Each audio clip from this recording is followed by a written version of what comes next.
Good afternoon. My name is Marie Bernardo-Sousa, and I am Director of Alumni Relations here at Johnson & Wales University. Thank you for joining us for today's session, a celebration of Women's History Month, JWU Alumni in Leadership. We are thrilled to bring you this program featuring 3 dynamic alumni who have risen through the ranks of their own respective companies or led their own. We are grateful they have taken the time to be with us today to share their experience and expertise and to answer your questions. Questions can be submitted throughout the session utilizing the Q&A feature at the bottom of your screen. These questions will be posed to our panelists during the Q&A section of the presentation. Now, I'd like to introduce today's moderator, Marie Bernardo-Sousa, LP.D, Class of '92, President of the Providence campus. President Bernardo-Sousa has deep roots here at JWU with 30 years at the university. She started as a Wildcat herself, coming to Providence campus as an undergraduate student and starting her career in the registrar's office in 1988. What followed began her trajectory of positions of progressive responsibility at JWU. In March 2019, she was appointed Providence campus president. With a keen commitment to the student experience, President Bernardo-Sousa has a long history of fostering collaboration across JWU's departments in 2 campuses, facilitating the creation and revision of policies and operational efficiencies and student-centered practices. She is a strong advocate for ongoing redesign and change initiatives to ensure a commitment to performance excellence and a culture of care. This supports JWU's mission of providing students with a transformative experience. Finally, President Bernardo-Sousa holds a doctorate in law and policy from Northeastern University, a Master of Science degree in Human Resources from Emmanuel College, and a Bachelor of Science degree in Marketing from Johnson & Wales University. Please join me in welcoming President Marie Bernardo-Sousa. Thank you, Marie Inez. Really, it's wonderful to be with you all today. It's an honor to be moderating today's panel. I'm just in awe of the talent and expertise and experiences of our panelists, and I think you truly enjoy getting to know them throughout the hour. As a university founded by 2 women, it's fitting that we commemorate Women's History Month with today's discussion. Gertrude Johnson and Mary T. Wales were ahead of their time.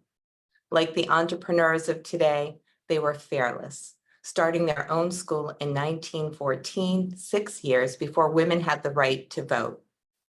Our founders and today's panelists share many of the same attributes: passionate, bright, courageous, competitive, creative, and purposeful.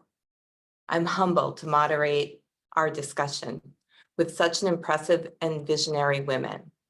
I'm pleased to now welcome each of our panelists, and I invite them to turn their cameras on, starting with Robin Bath, a 1997 Providence campus graduate who earned degrees in fashion merchandising, retail marketing management, and participated in JWU's transformative study abroad program at the Paris Fashion Institute. A little fun fact about Robin: she worked in my office as a student assistant with events and tours for prospective students. Robin, you have had a diverse career spanning almost 2 decades in New York, where you worked in the hospitality tour and travel industry. As the founder of the Hospitality Liaison, you created unique experiences that perfectly captured the vibrant spirit of New York City. After establishing yourself as a reliable expert in property management and vacation rentals in St. Croix and U.S. Virgin Islands, you embarked on a new chapter by founding Premier Properties, U.S. Virgin Islands, where you have experienced tremendous growth through a 100% referral-driven approach. Robin, thank you for being on the panel.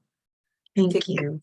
To kickstart today's discussion, I was hoping you could share with us a woman who has made a profound impact on your life. Thank you very much for the introduction, and it is truly an honor to be here and speak with everyone. Well, there are 2 female role models for me that have really meant a lot to me. And personally, first of all, my mother. As some of the people on this panel know, my mother was a nun. She left the convent before she had me. But with that, she installed such a beautiful faith and humanity, and also a work-life discipline. She raised me as a single parent, and she was just phenomenal. For example, she worked full-time. And then when I was in the 7th grade, she decided to get her master's in education and administration. And from the time of 7th grade to junior year, I remember her working full-time, raising children and studying. So I really learned a strong work ethic from my mother. And on top of that, she involved me in sports growing up, not just 3 different sports a year, and being there for coaching, practicing, etc. And I just really look up to her. She's now in heaven, so I like to think she's always with me.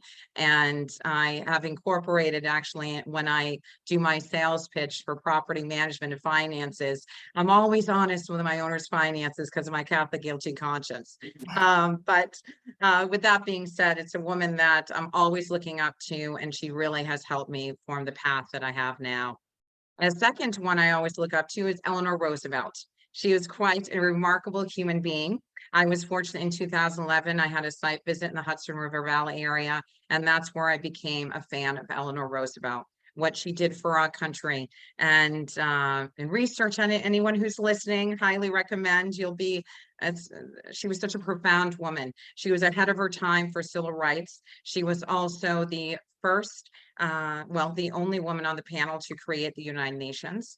And she has a quote that I have in my office, and it is, "Great minds discuss ideas, average minds discuss events, and small minds discuss people." So it really helps me focus when I look at that in everyday life with social media, and as a woman always trying to be a people pleaser and make everyone happy. Sometimes I look to this quote to focus on my ideas and the task at hand and make great things happen. Robin, thank you so much for sharing that. And the personal story about your mother is just so incredible. I know where you get your ambition and your kindness definitely comes from your mom. So thank you so much. You're welcome. I now would like to introduce Julie Cocker. Julie graduated from the Providence campus in 1989 with a degree in hospitality management. Julie is currently serving as the president and CEO of the San Diego Tourism Authority.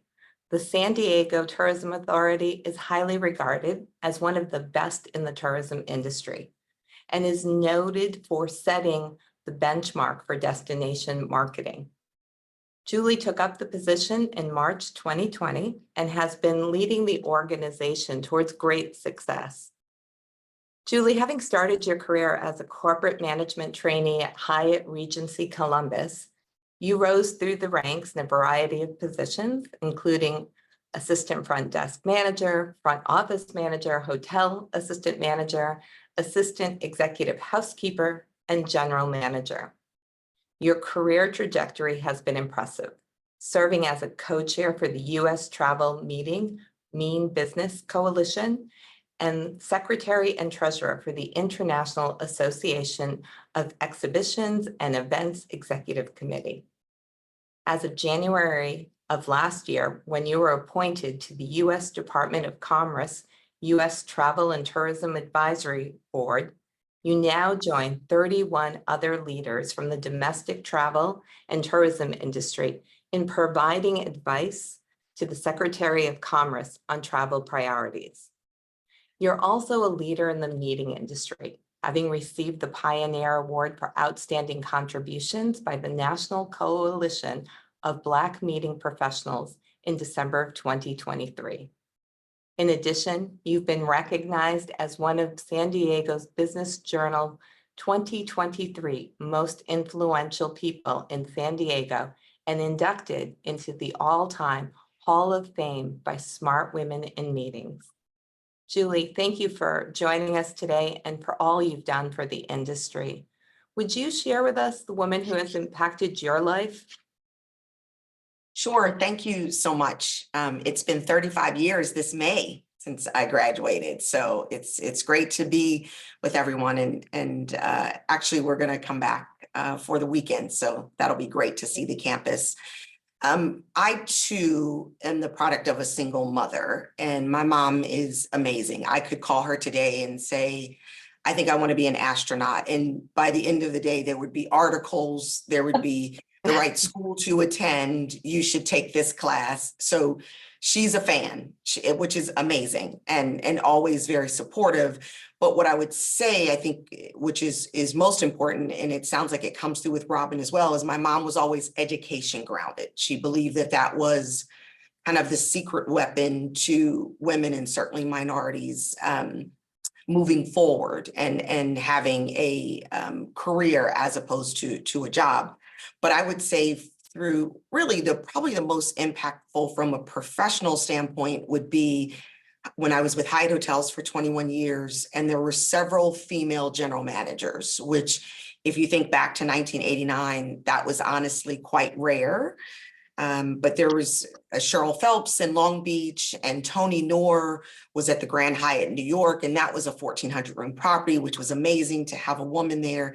Pat Ingard was the general manager in Orlando, and Gail Smith Howard was in the Baltimore and then ended in the DC area. And what I would say about those women is, one, they were always available, which I think is important for us to always remember that there's always a learning opportunity. And when other women call, we should make the time to take that call. But then also, two, they were very vested in how my career advanced. And so they were always ones who pushed me on, Julie, what's the next step? And not disregarding the job that you were currently in, but what are you setting yourself up for, the next level, if you will. So those female general managers were definitely some of the first to inspire me to also look beyond just the front office and housekeeping and move on to the general manager role. That's wonderful. I think in your comments, what stands out for me is that these women were your front row, right? They were in the front row, they were cheering you on, they were guiding and advising you, and you received the same level of support and care from your mom, which is terrific. Thank you so much. And now it's my pleasure to introduce our final panelist to the screen, and that's Kristin Wade, class of '87, who earned her degree in business administration. Kristin is a consultant in Spencer Stuart's financial services, technology officer, and professional and IT services practice, as well as the leader of the firm's New York office. Kristin, you have more than 30 years of experience in identifying top performing executives who are capable of leading successful digital transformation initiatives in a fast-paced and rapidly growing environment. You specialize in recruiting exceptional leaders for both public and private companies operating within financial services, financial technology, and the information services sector. Welcome, Kristin. Who do you identify as the most influential woman in your life? Well, thanks, Marie. I'm really pleased to be here and actually humbled, as Robin said, to join two amazing women who have also been graduates of Johnson & Wales. I'm not going to stray too far because I too am going to talk about my mom. She was a bit of a pioneer in the 50s when she went on to study business in college. Took that business degree and actually went to Pratt & Whitney and then became head of operations in the late 50s of Iona Manufacturing, which was a non-traditional role.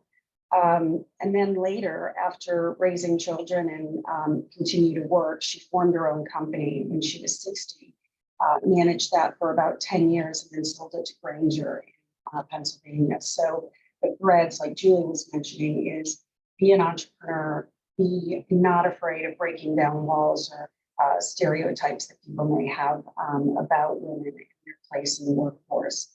And like Julie, I too thought the reason I chose to join Spencer Stuart when I did was they were fabulous women that were ahead of me in the partnership.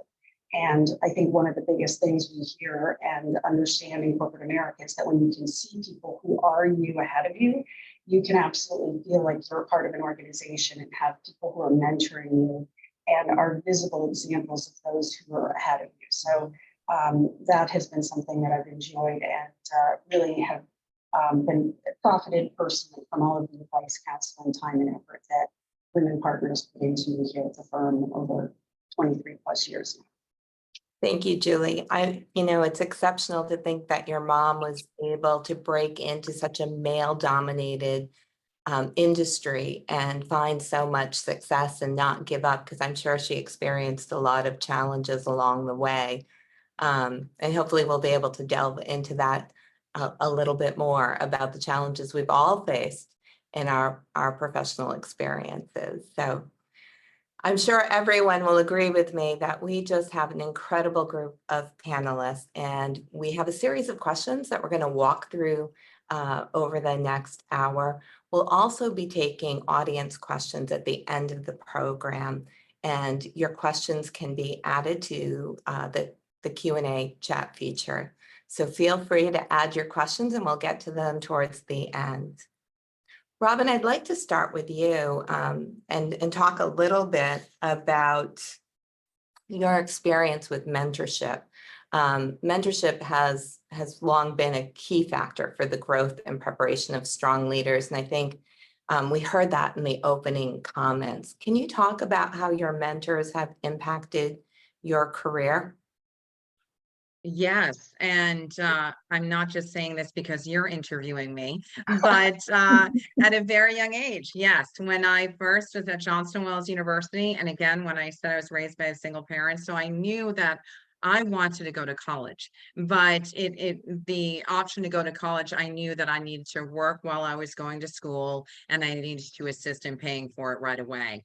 And I was very aware of that. When I looked at Johnson Wales University, I thought, oh, how fabulous is this?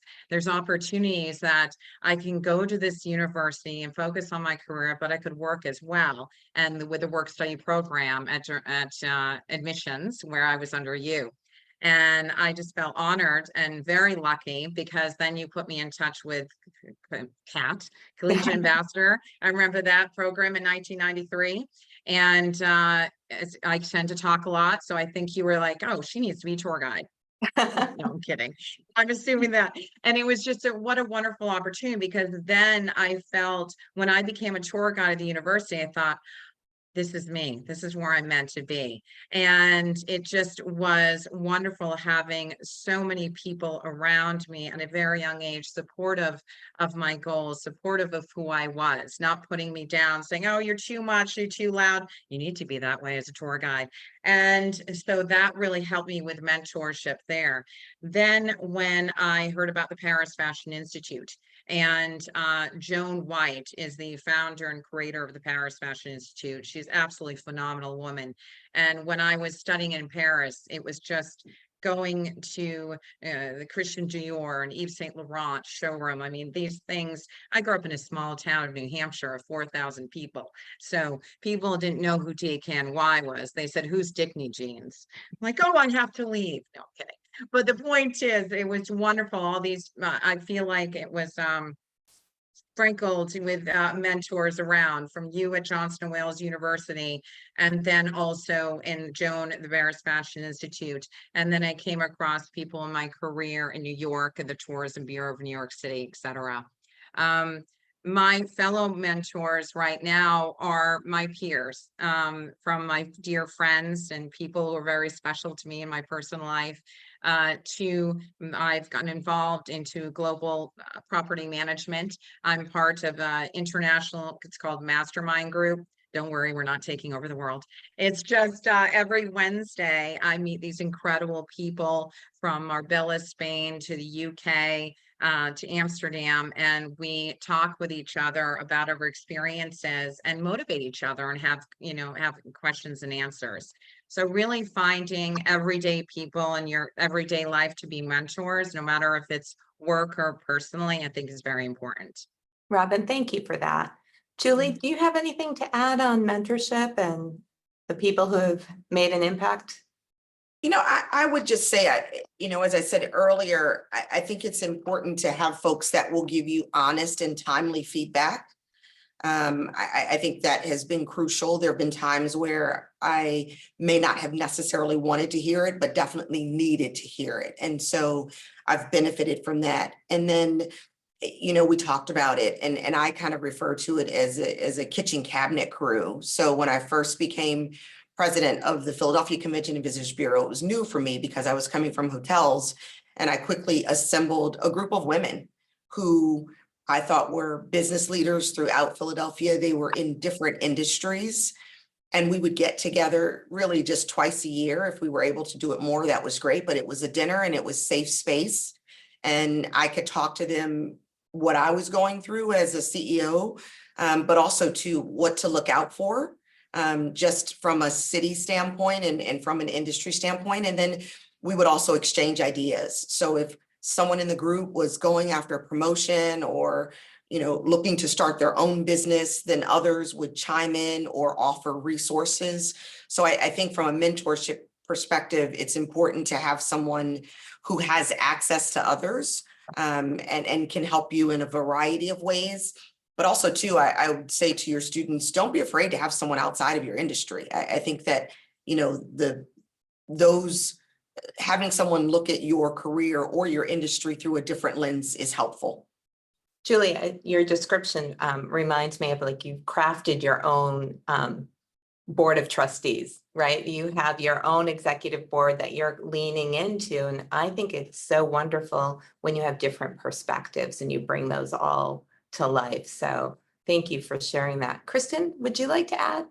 Yeah, just a little bit. Instead of talking about it from a personal perspective, I think it would be advice and counsel I give to people who are here in the firm. And number one, it's just always have an open and learning orientation. If you go into conversations with people and asking questions, they're going to be more willing to help you. And if you ask them for advice, there's nothing better than that question, because people love giving others advice. So when you ask, hey, how could I be doing this better? They're going to lean in with you. The second thing is actually understand what you're asking those individuals around you to be. Are you asking for an ally? Are you asking for a sponsor or a mentor? And they're all very different in different parts of your lives. And especially as we're in a time where DE&I is so important, I think allyship and being a great friend to others is hugely, hugely important. And in the age of today, we know that microaggressions and all of this impact women and other historically underrepresented groups. Mentorship is just so important, understanding who your true mentors are. And then we talk about sponsorship. These are people who are actively working on your behalf, who are sharing their part of the riches to help you facilitate and come out. So that would be just some thought processes as people are thinking about who they're working with and what they're asking those individuals. And I think that's such good advice, right? To be really clear about what your intentions are, so that you match up well, because we are asking a lot of individuals when they take that role with us and they go on our journey. So great advice. Julie, kind of building on this, and I mentioned, being on a board, right, and creating your own board. Can you talk a little bit about belonging to the board, being a member of an association, and how beneficial that was in your professional journey? Absolutely. I am a big believer, sometimes much to my assistants' beliefs, given the calendar that I have, but I am a big believer in board service. I think it's just fundamentally for me in terms of just community engagement. So I tend to be active nationally as well as locally. So locally, it's just a matter of, here in San Diego, we are a tourism destination. So I have to be a part of the Chamber of Commerce. I need to be a part of economic development. From a national standpoint, I've also chosen, and I think it's important to give back to the industry. So no, I don't have time to sit on the board for, the travel and tourism. It's great. It sounds great, advising the Secretary of Commerce, but that also means you have to go to DC, and that is now a 5-hour flight as opposed to a short, 2-hour train ride. But it's worth it, because I think being able to discuss industry issues, and for our industry right now, guys, it's visa wait times, it's workforce development, it's cost of housing. all of those things are extremely important. So to be able to represent our issues and talk about those on the various boards, because as much as we love this industry and how we chose Johnson & Wales, it is still a foreign concept. Even my mother will say, oh, she can plan your vacation in San Diego, right? And it's great because I love her, but there's still a need to understand and unpack our industry and the benefits that travel and tourism has. So to sit on those boards, it gives you the opportunity to educate. The other thing that I would say is it's a great networking opportunity, because the position that you're in, you may not necessarily want to do that 10 years from now. And you make those connections on boards that can be beneficial either to your current career that you're in, or should you look to pivot into another direction. And then I'll use Kristin's word, is you also becoming a board member, you get allies. Right. So there's conversations that are being had either about you or about your industry, and you're not at the table. And from those board relationships that you develop, that person can speak on your behalf, which is also very beneficial. So I'm a big fan of local as well as national. But the only thing that I would say to women is, because we try and take on everything, just try and have a balance. And sometimes you have to know when to say no. But I always get back to them and say, you know what, I'm rolling off this board. And so maybe in 2 years or in 25, it might be better. And I think that that's helpful, because then it also keeps the relationship and they also keep you top of mind. Right. And what advice would you give to young professionals as it relates to getting involved in organizations so that one day they will look at you and say, hey, we'd like you to sit on our board? Yeah, I think volunteerism is extremely important for a number of reasons. The community impact that it has, but also too, guys, it's a resume builder, and it shows your commitment to give back. It also is going to show your discipline, and you don't even have to wait until you graduate. When you have that on your resume now, that whether it's in, outside of your schoolwork, obviously schoolwork comes first. If you're able to volunteer, that's great, but certainly in summers, as well as spring break, any time that you have time off that you can give back, it's ideal if it can be related to the industry. If there's Kitchens for Good or something along those lines, because that certainly is tied to our industry and certainly sustainable. Also, to try and make it personal, something that you benefit in, something that you believe in, because then you're starting to develop your brand, your platform. And then when you are interviewing for positions, you can refer back and say, I'm a big advocate of education or youth or sustainable efforts or whatever that looks like. And so I volunteered during my college time to make sure that I was giving back, but also to educate myself on issues. So I think it's extremely important, and it definitely helps build your resume for sure. Thanks, Julie. That's great, great advice. Robin, kind of segueing now into extending that concept of like volunteering and, trying to balance work and hobbies, and the things that really kind of bring you fulfillment in your own personal life. Do you think it's possible to achieve wholeness, and how do you strive for balance? Oh, yes. Thank you. Every day, let's be honest, every day. And Julie, kudos to you, what you just said. It's extremely impressive. And I agree about the community engagement and board presence, et cetera. And how do I create balance? It's every day working on the balance. And how do I do that? First of all, very simple. I have a to-do list book. And that's something that I want to tell, we have apps and things. I literally have this book where I write notes every day. I write a to-do list. And what does that mean about balance? Well, because when you start your day off, you think, okay, what are my priorities today? And sometimes when you're overwhelming, I can tell Julie and Kristin and Marie, everyone has a lot on their plates, but sometimes an old-fashioned to-do list and getting up saying, what are my priorities today? So I'm not getting overwhelmed. And so writing down your personal to-do list and your professional to-do list, et cetera.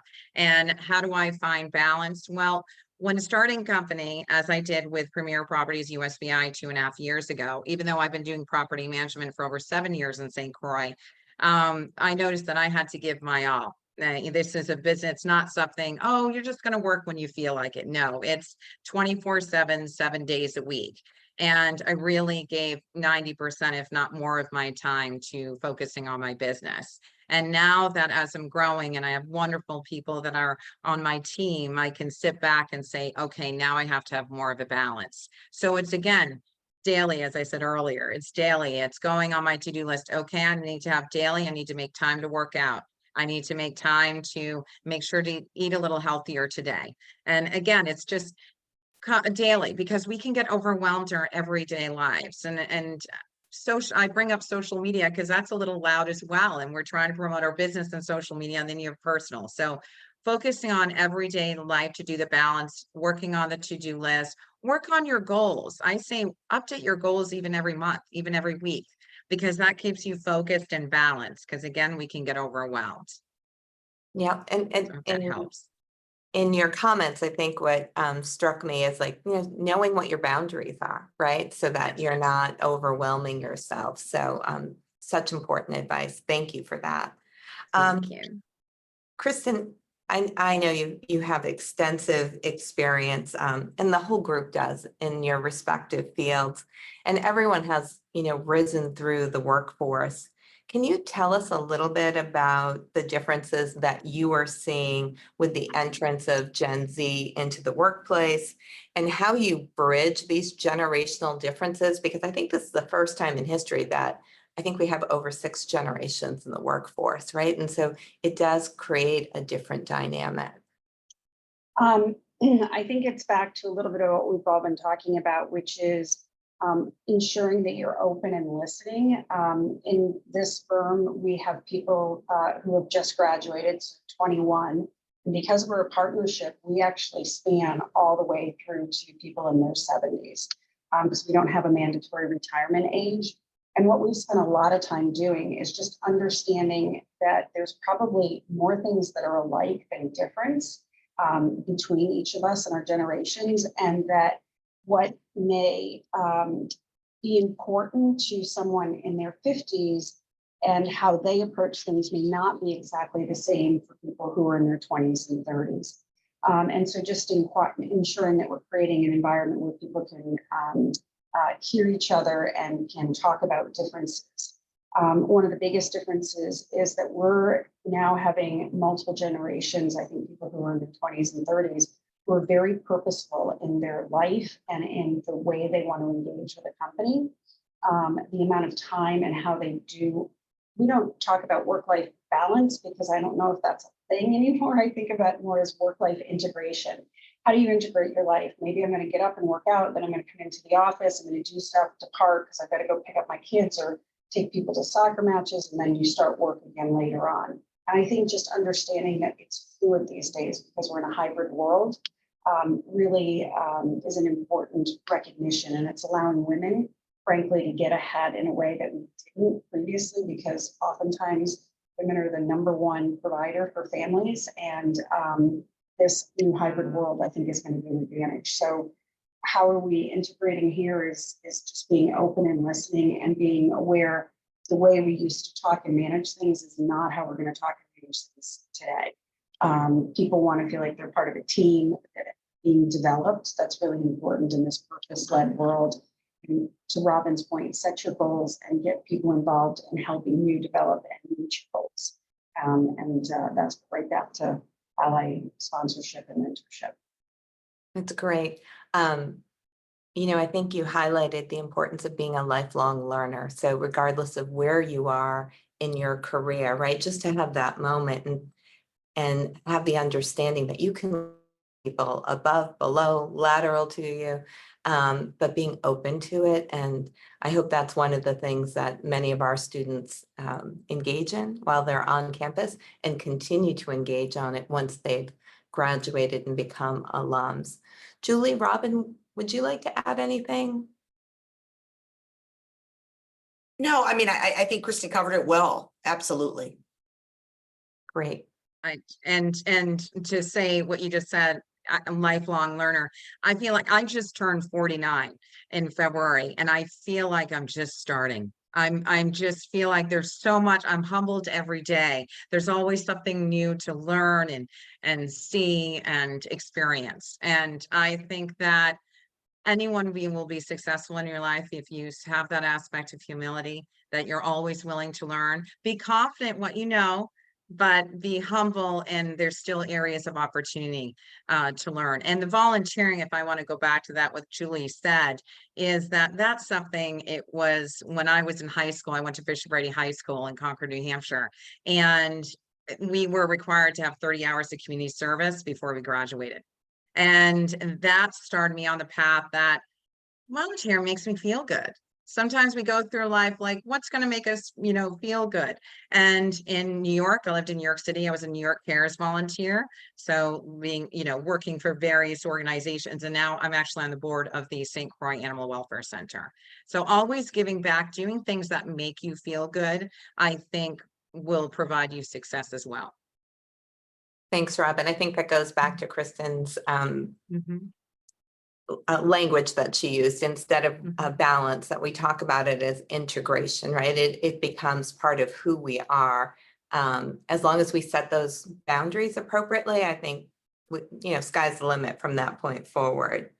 Just switching gears a little bit, and Kristin, I'm hoping that maybe you can build off of this, but when we think about how women approach their career path, it's often very different than how men might approach their career path. It seems that women at times will hesitate to ask for what they want or what they deserve in terms of salary and titles and benefits. What advice would you give to audience to help with shifting that perspective, to find that boldness? And it really shouldn't even be boldness, right? We're asking for what is deserved. How would you encourage women to pursue that conversation and pursue their goals and not be hesitant? A couple of quick things on that. Firstly, I think that men will reach and move and think about the next role or the next whatever it is that they're looking for, and will quite easily and quickly tell their friends, their bosses. And if a role opens up, they're going to be all over applying and looking at it. Where a woman is going to step back and say, okay, have I done all of the parts and pieces of this role? Do I have the right skills? Do I have the right capabilities? And we'll immediately start assessing about the role that they're trying to get into, versus saying, okay, have I already delivered what I'm doing currently in this role?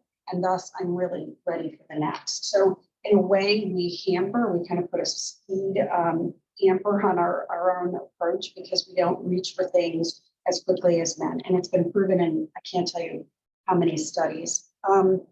Additionally, men love to gossip. They talk to each other. They call their buddies and they'll say, hey, look, there's this role opening, or hey, I've got the perfect person for that role. Here's the guy. I'll be a reference for you. I'll do whatever.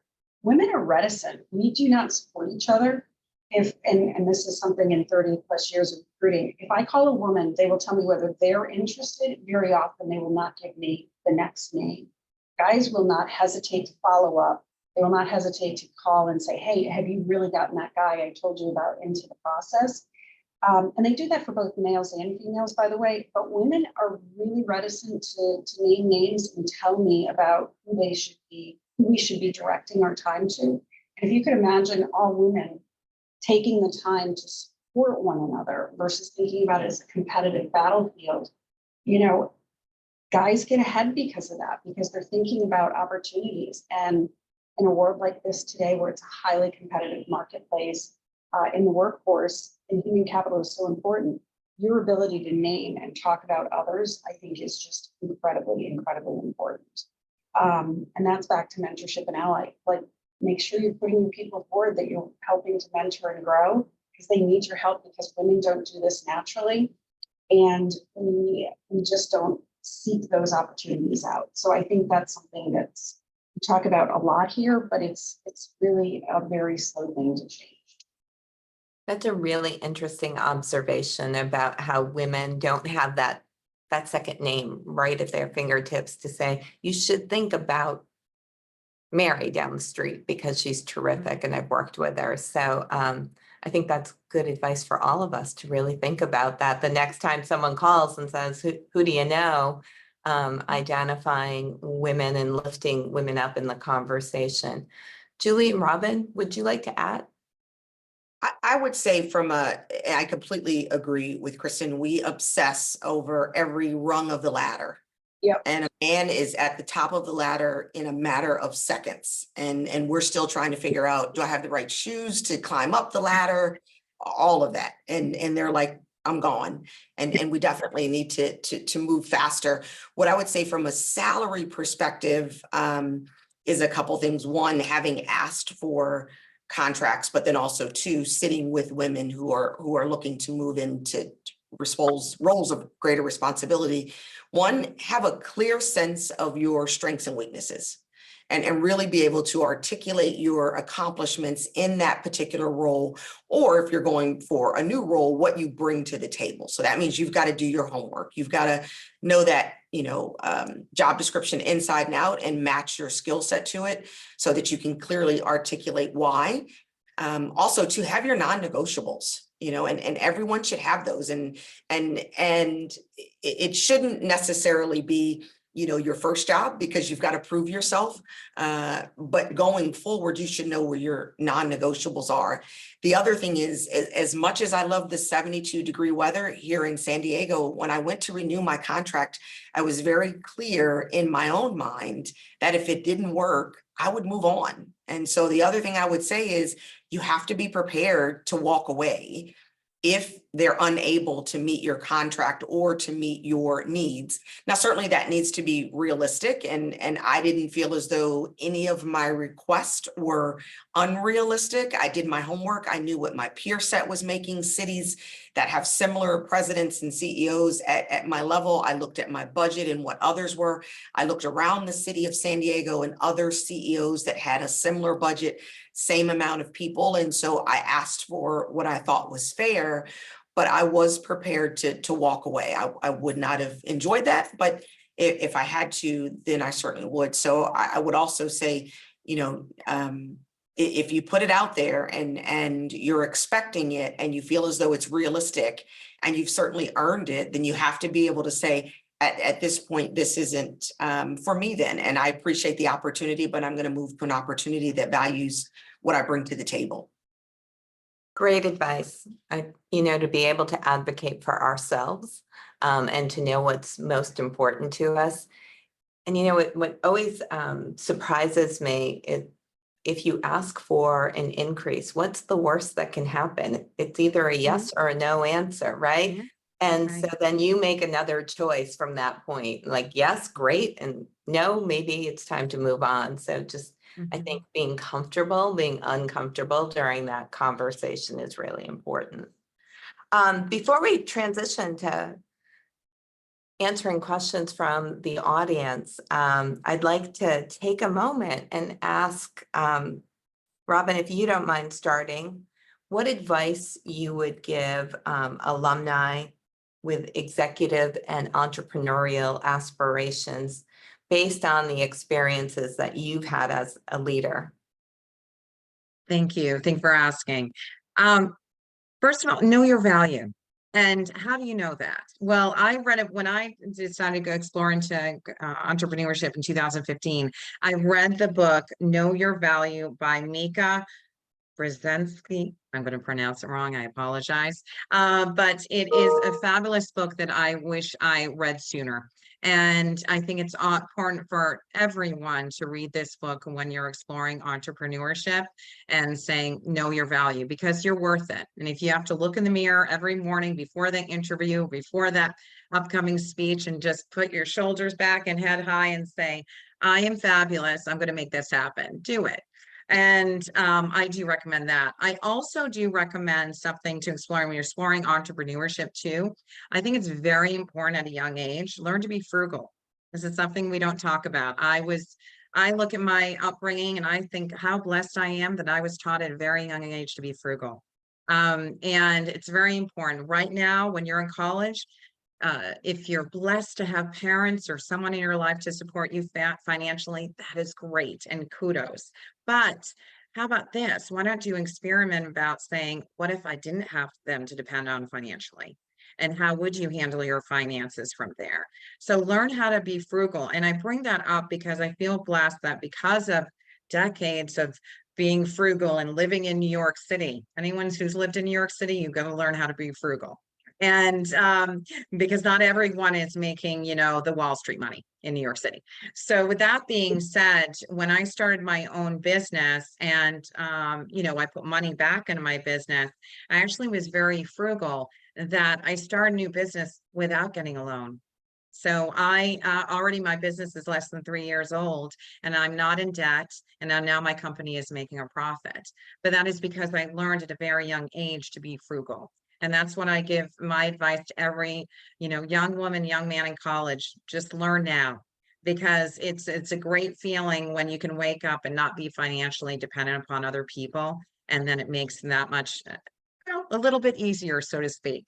Also, and entrepreneurship, document, especially as women, we have to cross our T's and dot our I's even more so, and take the time to document. That's what I am proud of with my business. I've taken the time to document. I made extra, my company was making extra money, so I put it back in my software and my vacation rental software where I document everything. Now I have a history of numbers and I can show, oh, these are my numbers. Why? Because I documented it.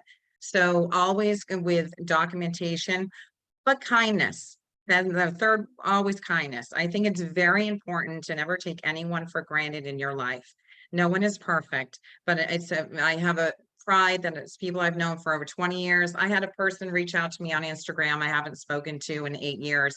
And he said, I just went through this in my life, but I want to reach out to you because you were always kind to me and I'll never forget it. And that meant the world to me. I may have cried a little bit, but that made the world to me. It's because that's what you want. And of course, I'm going to have Taylor Swift. I'm going to bring her up because I like the fact that we have someone in the public eye that makes it cool to be kind. Like, just be nice. It doesn't hurt to be nice. But with that, being an entrepreneur and as a woman, sometimes when you're nice, people think that you're naive and not intelligent. So it's setting those warm and fuzzy boundaries. Yes, I'm nice, but I am intelligent and I'm not naive. Maybe not with everything, but the point is, you know, that's what I think it helps is to recap: being frugal, being kind, and document. Great. Thank you so much, Robin. Kristin, would you like to provide a piece of advice? Yeah, I'm actually, I would give you two things that put really beautifully into Robin. It seems like we have a lot of similar thoughts here. The first is be present in the moment.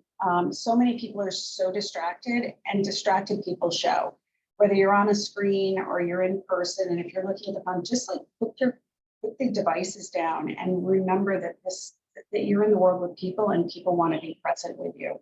And when you're truly present with people and being kind and there, you can create really form deep relationships that will serve you for the long term.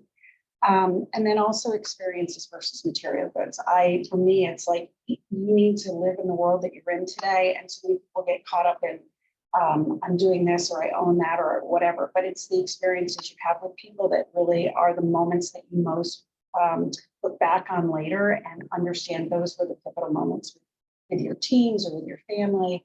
Don't underestimate the impact, and make sure you spend time with the people you love, because you never know. All of our moms are gone, so Right. you gotta be with them when they're there. Absolutely. And, you know, being present, you probably can't see it, but right behind me, there's a little frame and it says, be in the moment, be present. And it's just like that. We need to have that reminder in a world filled with distractions. So good advice. Julie, what about you? Sure. Certainly, definitely agree with Robin and Kristin. I would just add a couple things. One is surround yourself with people who are going to pour into you. So whether that's a teaching moment, whether they're going to open doors for you, or whether they're going to genuinely support you. I think that's important to have those women who have your back. And if you don't have those folks, then you should definitely try and find that crew that supports you. The second thing that I would say is every experience is a learning opportunity. So you're going to work for folks that you never want to work for again, and you're going to work for folks that you absolutely adore, and you can learn from both of those situations and take as much from that person that you worked for that wasn't quite hitting the mark, because that's the person that you don't want to be when you get into that leadership role. And obviously that person that you really do allure, just sit at their feet and take time to learn as much as you can and absorb as much as you can. And then the last thing I would say is always bet on you. Always bet on you. No one knows you better than you. And so always bet on you. I love that. I feel like we should put that on a bumper sticker somewhere. Love it too. Well, we have several questions from the audience. Kristin, the first one is for you. Debbie is in the executive search industry as well, and this industry has recently taken a huge hit, and many organizations have let people go due to the lack of work. What do you suggest for someone like herself who was let go due to the lack of work?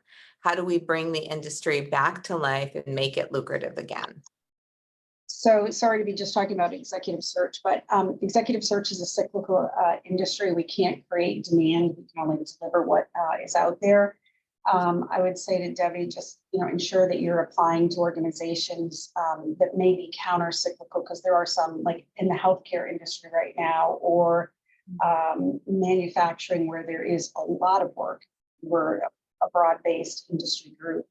So, find places that are still hiring. But I do think that in this world of corporate pullback and expense management, they're going to start doing a lot of their own recruiting where they can. And if you can align yourself to an organization that's doing C-suite work, that's always going to be in demand because it's a governed and audited process.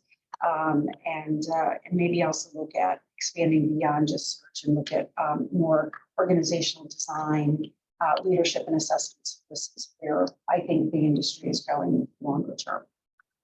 Great, thank you for that.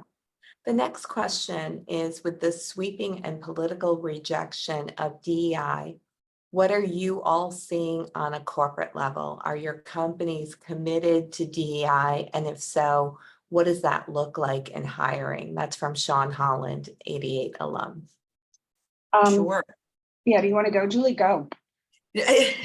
No, great question. I would say a couple of things. So San Diego Tourism Authority, 5% of the population, 3.3 million people in the county, are African-American. So very small percentage, and really in California, 7% overall.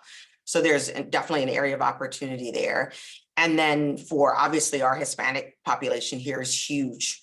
Right now, 1 in 5, it's either 1 in 5 or 1 in 4 are of Hispanic descent. So there's definitely opportunities there. What we've done in the industry, and certainly very proud of here, as well as Philadelphia, we hired our first director of DE&I and community engagement August of last year. So we did that after doing an assessment of our industry and looked at supplier development, workforce development, and then also, how do we attract visitors? I think one of my colleagues said it earlier, is that representation matters. And so when you're going after different sectors to come to the destination, whether it be for a leisure visit, meeting, convention, international visit, they have to see people that look like them. They have to see them in the ads. They have to feel welcome. There has to be that welcome message. So we've doubled down on those efforts. And I know a number of my colleagues, whether you look at Los Angeles, Denver, DC, Boston, are definitely doing the same. For travel and tourism, I mean, I think it was back in the 90s that Hyatt had a director of DE&I, and then also added a council. It is definitely under attack. On an email thread just this morning, and there's a number of companies and industries that have taken the opportunity to cut these roles. And as my mom says, how are you going to show up and show up differently? And how are you going to advocate? And I also would say the efforts need to be intentional, and the efforts need to be financed. It just can't be a passion. Hope is not a strategy. There has to be a end result. There is a return on investment. It's not just nice to have. It is a business case for why boardrooms, classrooms, organizations need to have diverse voices at the table. Clearly, I could talk about this for hours, but it's definitely something that we need to double down on and we need to invest in. I couldn't agree more. Kristin? Yeah, I was just going to add in, I just agree with everything you said, Julie. Can't do this on hope. But big corporations, their senior management teams are measured by their ability to facilitate and move individuals up through the organization. McKinsey just released a new study actually this week in advance of Women's Month. And they are showing that, again, women are disproportionately dropping out in the director levels of organizations. And it's not that they're not motivated. It's not that they're not desirous of increasing their career. It's just that they don't see the opportunities and they don't see people ahead. So we as individuals have to ensure that we're reaching out and helping to move individuals along, because if we drop out at the director level, we're never going to make the MD, VP, SVP, whatever the organization's hierarchical structures are. We're just not going to have enough people to push through to be in these important seats. That said, at the C-suite, for the first time ever, we're increasing the number of women, and we've increased, thank gosh, the number of women who are in board seats for publicly traded organizations, and that includes both women and ethnic diversity, which I think is really, really important.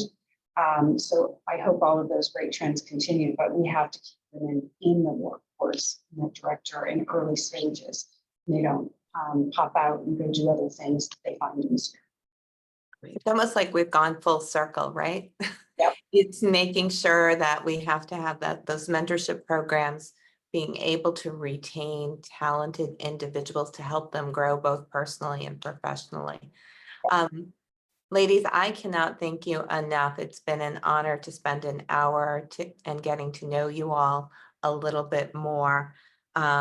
You really are paving the way and the future for other young women and others in the workforce. And thank you for all you do and for being such strong supporters of the university and the young people that we educate today and our alums across the country.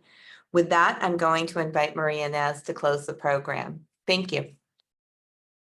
Thank you, President Bernardo-Sousa, and thank you to all our incredible, talented alumni who joined us today, and also everyone who are in attendance today. So thank you for joining us. We celebrate two important women all year round, our founders, Gertrude I. Johnson and Mary T. Wales. In the spirit of their legacy, we ask that you please consider donating today to support our current students and the future of our university. I encourage you to participate with a gift of any level to our annual Day of Giving on March 12th, 1 JWU. This is 24 hours that we can come together and make a collective impact, continuing the amazing work that Ms. Johnson and Ms. Wales started over a century ago. I invite you to become a member of the Mary and Gertrude Society, which is established in honor of the courage and vision of our founders who created Johnson & Wales in 1914. We take great pride in recognizing our loyal donors who have supported the university for 3 or more consecutive years, as it is a testament to their commitment and generosity. On your screen, you will find a QR code along with the link to our giving page, giving.jwu.edu, in the chat. By visiting this page, you can discover all the ways in which your donations can help our students. You can make an early donation today and help us get off to a great start. We sincerely hope that you enjoyed today's session, a celebration of Women's History Month, JWU alumni and leadership, and we hope that you will join us again in the future. For the full listing of upcoming events, please visit our event calendar at alumni.jwu.edu. Thank you again for your attendance, and I hope you have a wonderful afternoon.